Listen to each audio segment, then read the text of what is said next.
क्या आपको मालूम है कि सुन्नत के मुताबिक एक गिलास पानी पीने से कितनी नेकियां मिलती हैं और क्या क्या फ़ायदे होते हैं? अगर आपको इस बारे में कुछ मालूम नहीं है तो ये वीडियो पूरी देखें। सबसे पहले हम बताएंगे कि पानी पीने से कितनी नेकियां मिलती हैं और इसके आदाब क्या हैं। नंबर 1, दाएं हाथ में गिलास को पकड़ें।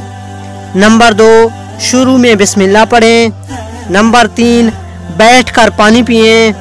नंबर 4, 3 सांसों में पानी पिए। नंबर 5, पानी पीने के बाद अल्हम्दुलिल्लाह पढ़ें। हमारे प्यारे नबी सल्लल्लाहु अलैहि वसल्लम की पूरी ज़िंदगी हमारे लिए मुकम्मल रहनुमाई है।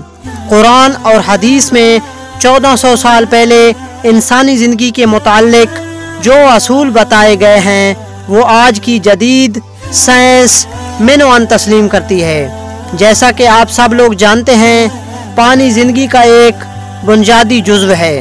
हज़रत मोहम्मद सल्लल्लाहु अलैहि वसल्लम ने पानी पीने के आदाब भी अपनी उम्मत को बताए हैं।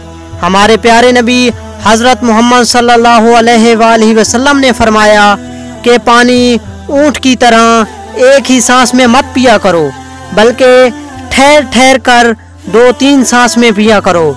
जब पीने लगो तो सबसे पहले बिस्मिल्लाह पढ़ो और जब पी लो तो अल्हम्दुलिल्लाह कहो।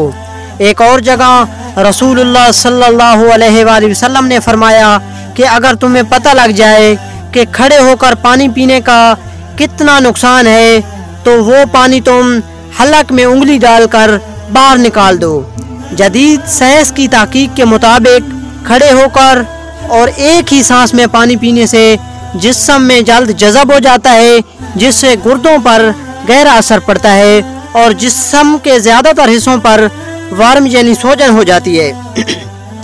खाने के बाद पानी पीना मैदे को ख़राब करता है और जलन का सबब बनता है, और इसके बरक्स सुन्नत के मुताबिक 3 सांसों में पानी पीना मैदे के दर्जा हरारत को गैर मामूली तब्दीली से रोकता है। दोस्तों, उम्मीद करता हूँ आपको वीडियो अच्छी लगी होगी। अगर अच्छी लगी है तो प्लीज़ लाइक और शेयर करें और हमारे चैनल को सब्सक्राइब करें ताकि आने वाली वीडियोस आपके पास आती रहें। शुक्रिया। अल्लाह हाफ़िज़।